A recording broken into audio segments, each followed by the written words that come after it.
ಅಮ್ಮ ಏನಾಯ್ತು?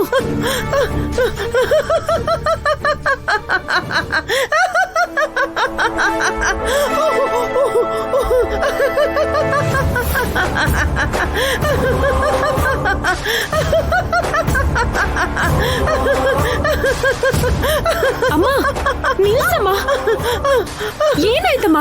ಅಮ್ಮ ಏನಾಯ್ತು ಅಂತ ಹೇಳಿ ಅತ್ತೆ ಹೆದರ್ಕೊತಿದ್ದಾರಮ್ಮ. ಭದ್ರಾವತಿ ಏನಾಯ್ತು? ಯಾಕೆ ಹಾಗೆ ನಗ್ತಾ ಇದೀಯಾ? ಅನಿರುದ್ಧ್ ಹೀಗ್ ನಗೋದನ್ನ ನಿಲ್ಸಕ್ ಹೇಳು. ಅತ್ತೆ ಖುಷಿ ಪಡ್ಲಿ ಬಿಡಮ್ಮ. ಭದ್ರಾ, ತಲೆ ಏನಾದ್ರೂ ಕೆಟ್ಟಿದ್ಯಾ ಹೇಗೆ? ಮನೆ ಪೂರ್ತಿ ಕೇಳಿಸೋ ಹಾಗೆ ನಗ್ತಾ ಇದೀಯಾ? ಅಪ್ಪಾ ಭದ್ರಾ ನಿಲ್ಸು. ಅದಕ್ಕೆ ಸಾಧಿಸ್ಬಿಟ್ಟೆ, ನಾಗಮಣಿನ ಸಾಧಿಸ್ಬಿಟ್ಟೆ. ಇಲ್ಲೋಡು, ನಿನ್ ಮಗನ್ ಮನೆ ಕರ್ಕೊಂಡು ಬಂದಿದ್ದೀನಿ. ಹೇಳದ್ಕೆ ನನ್ ಮುಖದಲ್ಲಿ ಕಾಂತಿ ಕಾಣ್ತಿದ್ಯಾ? ಈ ನಾಗಮಣಿಯಲ್ಲಿ ಕಾಣ್ತಾ ಇದ್ಯಾ? ಹೇಳದ್ಕೆ ಮಾತಾಡು. ಅದಕ್ಕೆ ಹೇಳು.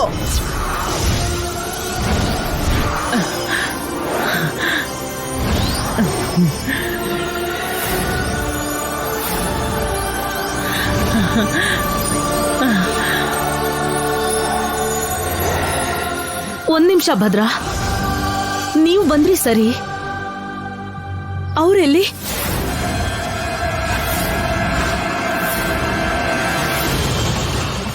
ಅಣ್ಣ,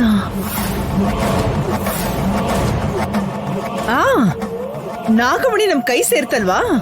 ಗುರುಗಳು ನೋಡ್ಬೇಕಲ್ವಾ? ಅವ್ರನ್ನ ಕರ್ಕೊಂಡ್ ಬರಕ್ ಹೋಗಿರ್ಬೇಕದ್ಕೆ. ಹೋಗಿರ್ಬೇಕು ಅಂತಿದ್ಯಲ್ಲ. ಅನಿರುದ್ಧ್, ನೀನಾದ್ರೂ ಹೇಳು, ನಿಮ್ಮಪ್ಪ ಎಲ್ಲಿದಾರೋ? ಅತ್ತೆ ಹೇಳಿದ್ರಲ್ಲ ಅಮ್ಮ, ಅಪ್ಪ ಇನ್ನೇನ್ ಬಂದ್ಬಿಡ್ತಾರೆ, ನೀನ್ ಭಯ ಪಡ್ಬೇಡ. ಭದ್ರಾ, ಏನಿದು? ಇಬ್ರು ಇಷ್ಟು ಬೇಜವಾಬ್ದಾರಿಯಿಂದ ಉತ್ತರ ಕೊಡ್ತಿದ್ದೀರಲ್ಲ. ಅವ್ರು ಯಾವಾಗ ಬರ್ತಾರೆ ಅಂತ ಕೇಳಿದ್ರೆ ಸರಿಯಾಗಿ ಉತ್ತರ ಕೊಡ್ಬೇಕಲ್ವಾ? ಹೇಳು ಭದ್ರಾ, ಅವ್ರೆಲ್ಲಿದ್ದಾರೆ? ಅತ್ತೆ ಮಾವ ಬರ್ತಾರೆ ಬಿಡಿ, ನೀವು ಒಳಗ್ ಹೋಗಿರಿಲ್ಲ ಕಾಣಿಸಲ್ಲ. ನಿನ್ನ ನೋವು ನನಗ್ ಗೊತ್ತಾಗುತ್ತೆ ನಾಗಮ್ಮ. ನೀನು ದೇವಸರ್ಪ ಆಗಿರೋದಕ್ಕೆ ಪುಣ್ಯ ತಂದಿರುವಂತ ಅಮರ ಜಲ ನಿನಗೆ ಮತ್ತೆ ಪ್ರಾಣ ಕೊಡ್ತು. ಆದ್ರೆ ಈ ಪುಣ್ಯ ಬೆಂಕಿಯಲ್ಲಿ ಸುಟ್ಟೋಗಿದ್ದಾಳೆ, ಮನುಷ್ಯಳಾಗಿ ಸಾವನ್ನಪ್ಪಿದ್ದಾಳೆ. ಇಲ್ಲ ಇಲ್ಲ, ನನ್ನ ಮಗಳು ಸಾಯ್ಲಿಲ್ಲ, ಸುಟ್ಟು ಹೋಗಿದ್ದಾಳೆ ಅಷ್ಟೇ. ಅವಳು ಮತ್ತೆ ಹೇಳ್ಬೇಕು, ಕಣ್ಣು ತೆರಿಬೇಕು ಸ್ವಾಮಿ, ಮಾತಾಡ್ಬೇಕು. ಹೇಗಾದ್ರೂ ಪುಣ್ಯನ ಬದುಕಿಸಿ ಸ್ವಾಮಿ, ನನ್ನ ಭಕ್ತಳನ್ನ ಕಾಪಾಡಿ. ಪುಣ್ಯಳಿಗೆ ಪ್ರಾಣಶಕ್ತಿ ಕೊಡೋದಕ್ಕೆ ಅಮರ ಜಲಕ್ಕೆ ಸಾಧ್ಯವಿಲ್ಲ ನಾಗಮ್ಮ. ಹಾಗಾದ್ರೆ ನನ್ನಲ್ಲಿರೋ ಪ್ರಾಣ ಶಕ್ತಿನ ಪುಣ್ಯನ್ಗೆ ಧಾರೆ ಎರೆದು ಅವಳನ್ನ ಬದುಕಿಸ್ಕೋತೀನಿ.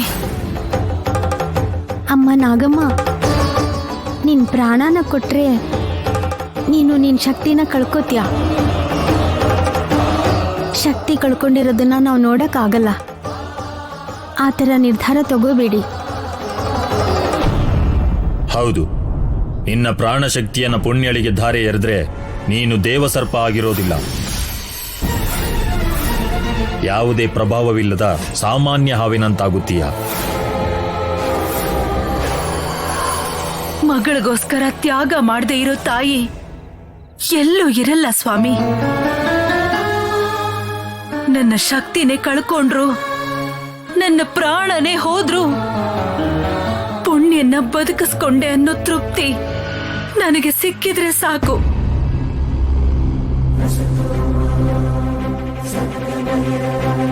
ಮತ್ತೆ ನಾನು ನಾಗಲೋಕನ ನೋಡದೆ ಹೋದ್ರು ಈ ಲೋಕನ ಪೂರ್ತಿಯಾಗಿ ನೋಡ್ದೇನೆ ಪುಣ್ಯ ಪ್ರಾಣ ಹೋಗ್ಬಾರ್ದು, ಬದುಕಬೇಕು, ಬದುಕಲೇ.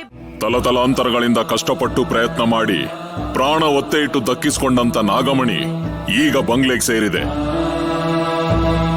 ದಿವ್ಯ ದೃಷ್ಟಿಯಲ್ಲಿ ಗೊತ್ತಾಯ್ತು, ಒಬ್ಬರ ಕೈಗೆ ಸೇರ್ಬೇಕಾಗಿರೋದು ಇನ್ನೊಬ್ಬರ ಕೈಗೆ ಸೇರಿದೆ.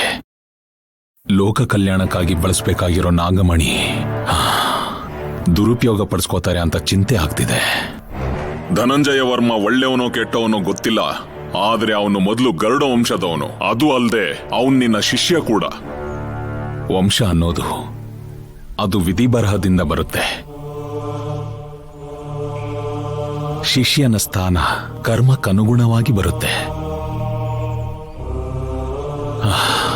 ಒಳ್ಳೆ ದಾರಿಲಿ ಹೋಗು ಅಂತ ಹೇಳಿದ್ರು ಕೂಡ ಕೇಳದೆ ಇರೋನ್ಗೇನ್ ಹೇಳೋದು? ಹೇಳ್ಬೇಕು. ಕೇಳದೆ ಇದ್ರೆ ಮತ್ತೆ ಮತ್ತೆ ಹೇಳ್ತಾನೆ ಇರ್ಬೇಕು. ಯಾಕಂದ್ರೆ ನಾಗಮಣಿನ ದುರುಪಯೋಗ ಪಡಿಸ್ಕೊಂಡ್ರೆ ಕೆಡ್ಗಾಲ ತಪ್ಪಿದ್ದಲ್ಲ, ಈಗಿರೋ ವಂಶ ಕೂಡ ನಿರ್ವಂಶ ಆಗೋಗುತ್ತೆ. ಧರ್ಮವನ್ನ ಅನುಸರಿಸ್ರಿ ಅಂದ್ರೆ ಕೇಳ್ತಾರ? ನಿನ್ನ ಪ್ರಯತ್ನ ಅಂತೂ ನೀನ್ ಮಾಡು. ಹೋಗು.